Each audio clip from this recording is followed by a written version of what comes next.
essa porta aí. Como que é? Fechar a porta? Fecha essa porta. Vou fechar aqui. Tá bom. Ele falou que agora vai ser funkeiro e o maior funkeiro do Brasil. Se eu te contar que é verdade, você acredita? Sério? Eu. Quê? Eu Eu não canta nada, rapaz. Vamos aí, manda esse... Tá ficando todo maluco. Bota pra arrombar, bota pra arrombar, bota pra arrombar, ela da puta. Bota pra arrombar, bota pra arrombar, bota pra arrombar, ela da puta. Bota, ela da puta.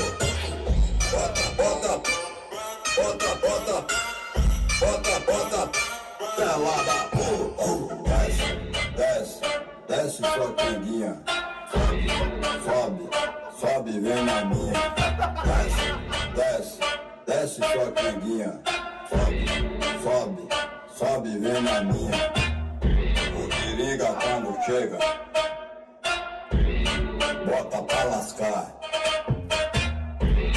E quem não gostou, vai se arrombar. Bota pra arrombar, bota pra arrombar, bota pra arrombar, ela da puta.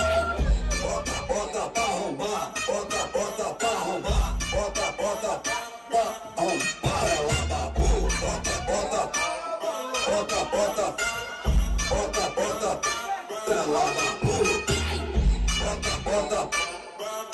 Bota. Aqui é eu e é eu mesmo, meu filho.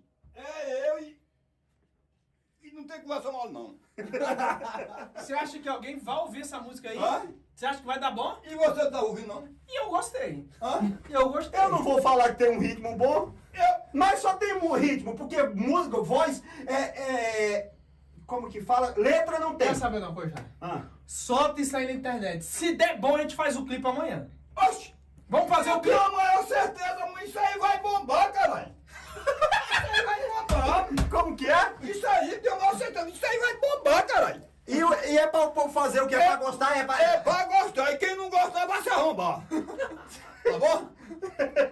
É desse jeito, menino.